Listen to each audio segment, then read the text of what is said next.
All right, guys, so today we're going to be talking about um, 1.1e, composition of transformations. This is page 16 in your books.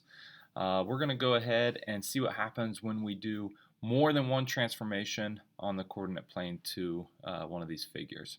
So for the first one here, it says reflect triangle ABC over the y-axis and label the vertices triangle A prime, B prime, and C prime. So let's go ahead and do that. So I've got my y-axis right here, right? That's going to be my line of reflection. So I'll go ahead and count how far away each point is from that line of reflection and then go the other side that many spaces. So we'll start with A. I've got 1, 2, 3, 4, 5. It's 6 away, so I'm going to go 6 away on the other side of the y-axis. 1, 2, 3, 4, 5, and 6. And that is where A prime will go. B prime will do the same thing. 1, 2. It's only 3 spots away. 1, 2, 3 spots on the other side puts it right here. So there is B prime, and then C prime. I've got only 2 spots away. We'll go and put C prime right there, and now I've got my new triangle. That's reflecting it over the y-axis. And then it says for part B there, reflect triangle A prime, B prime, C prime, so that's the new one that we just made, over the x-axis and label the vertices A double prime, B double prime, C double prime.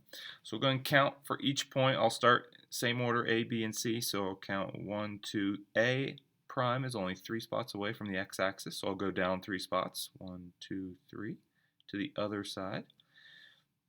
That's A double prime.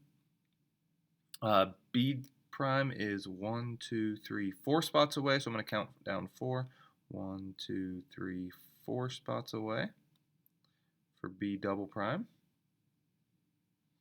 And then C prime is only 1 spot away, so C double prime is only going to be 1 spot away. And there is my new triangle. Now the final question there says what one transformation, because it just took us 2 transformations to get it there. What one transformation is the same as the double reflection, and that you can see there would be a 180-degree rotation. If we were to rotate that original triangle 180 degrees, this is where it would end up. So we'll say 180 degrees rotation. I don't have to say direction with 180-degree rotation because it doesn't matter if you go clockwise or counterclockwise, you're still going to end up in that same spot. So we just put 180-degree rotation. All right, let's look down at number 2 here. It says reflect triangle DEF over the line x equals 1. So this time I am going to draw my line of reflection. X equals 1 is right here. And label the vertices D prime, E prime, F prime. So start with D here. It is 1, 2, 3, 4, 5, 6, 7 spots away from that line of reflection. So I need to count 7 the other direction. 1, 2, 3, 4, 5, 6, and 7. Puts it right here. So that is my D prime. E prime is, or E is 1, 2, 3, 4. So E prime is going to be 4 the other side. 1, 2, 3, and 4 puts it right here. And then finally F is 1, 2, 3 spots away. So F prime is going to be 3 spots away on the other side. 1, 2, and 3. Puts it right there. So I've got my F prime and I've got my new triangle. I forgot to do this on the other one, but I'm going to switch to a different color for this second transformation. So for the second transformation, now it says reflect triangle D prime, E prime, F prime over the y-axis. So we're really close to our original line of reflection, right? Here's our original line of reflection. But now we're using the y-axis, which is one line over. And that's going to put us at D double prime, E double prime, F double prime. So let's count. Let's go in order again. D is 1, 2, 3, 4, 5, 6, 7, 8 spots away from that y-axis. So I need to count 8 spots on the other side. 1, 2, 3, 4, 5, 6, 7, 8. That puts it right here. So there's my D double prime. We'll do the same thing for E. It's 1, 2, 3, 4, 5. So I'll count 5 the other way. 1, 2, 3, 4, and 5. Puts it right here. That's E double prime. And then we'll do F. It's 1, 2, 3, 4 spots away. 1, 2, 3, 4 spots away on the other side. Puts it right here. So now I've got my new points. Let's go ahead and draw what that new triangle looks like. And then that last question, same as the other one. You know, what one transformation is the same as this double reflection? And in this case, it's just a translation. So it's a translation. And if we wanted to write the translation rule, we could say that xy goes to x minus 2. And then my y values stayed the same, right? We didn't go up or down at all. So it's just comma y. All right, let's turn to the next page and do another set of transformations and see what we get. It says reflect quad over the x-axis and label the vertices q prime, u prime, a prime, d prime. So draw my line of reflection there. That's the x-axis there, right? Now go ahead and erase it so we can actually do the work. Let's start with letter Q here. It's 1 spot away, so I'm going to go 1 spot away on the other side of the x-axis. So that is Q prime. U prime, same thing. It's 1 spot away, so I'm going to go 1 spot away on the other side. There's U prime. D is 1, 2, 3 spots away, so I'm going to count up 3. 1, 2, 3. There's D prime. And then A is 1, 2, and 3 spots away. 1, 2, 3 spots away on the other side. Puts it right here. And there's A prime. So if I connect those, I can see I've still got my trapezoid, right? But now it's been flipped or reflected over that x-axis. Now it says to translate this new one, Q prime, U prime, A prime, D prime, using the coordinate rule, x comma y goes to x plus 9 comma y. So all I'm doing is adding 9 to every x value, and we know that adding 9 on the x-axis means we're going to the right. So we're going to go to the right 9 spots from each one of those points. I'll start with Q again.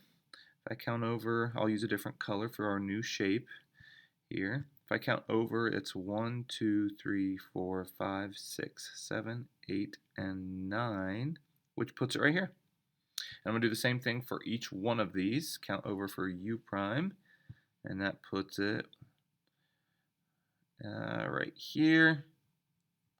I'll do the same thing for D prime. Count over 9. 6, 7, 8, 9 puts it right here. And then finally for A prime, count over 9, and that puts it right here. So when I label those, I've got Q double prime, U double prime, D double prime, and A double prime. All right, so when I connect those, I've got my final image there. What one transformation is the same as this reflection and translation? It kind of looks like it would be a rotation, right? That's how we answered that first one with that 180-degree rotation. However, if you look, a huge giveaway for this is in the original shape, it's this U.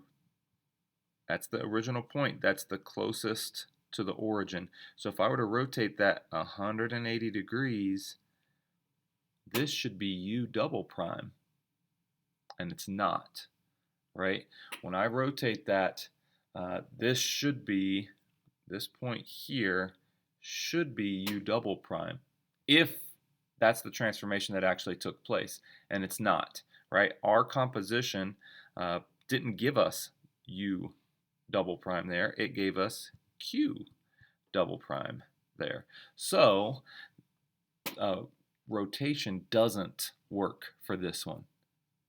180-degree rotation doesn't work for this one. When it says what one transformation is the same as this reflection and translation,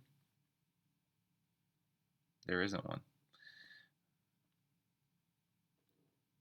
Because a rotation won't work.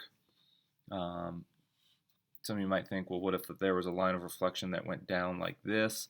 That doesn't work either, because U would have to be the one that was closest to that. So even a reflection with some diagonal line wouldn't work. There is not a single transformation that would put the original shape where our final shape is.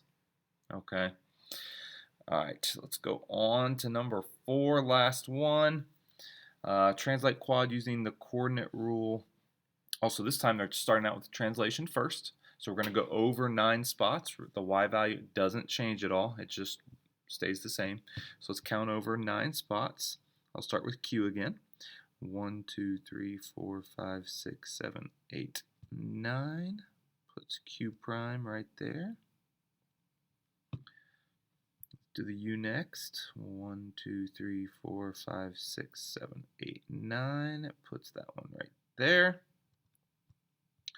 Do the same thing for D. 1, 2, 3, 4, 5, 6, 7, 8, 9. And then do the same thing for A. 1, 2, 3, 4, 5, 6, 7, 8, and 9. Puts it right there. And here is my new trapezoid. And then our second transformation says reflect Q prime, U prime, A prime, D prime over the x-axis. So it's actually the same 2 transformations. We just did them in a different order. Label this new one Q double prime, U double prime, A double prime, and D double prime. I'll use a different color. And we've got our new image right here. And you can see what's happened, right? Let me label these first. So I've got Q double prime, U double prime, A double prime, and D double prime. If I zoom out so we can see kind of both of these, my final image for both ended up in that first quadrant, right? They ended up in the same spot. So here it says for part C, compare this transformation to the transformation in problem number 3. What do you observe? They ended up in the same spot.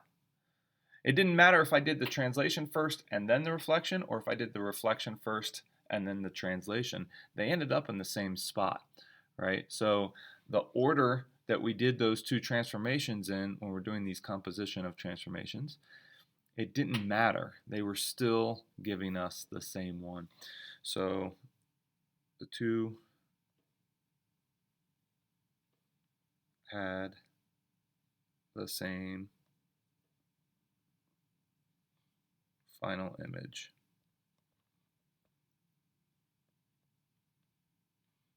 All right. So number 3 and number 4 both had that same final image. The translation happened first in one of them, and then the reflection happened first in the other, but we ended up in the same spot. So does that always happen? That's something that you'll have to think about. Make sure you ask your teacher if you have any questions.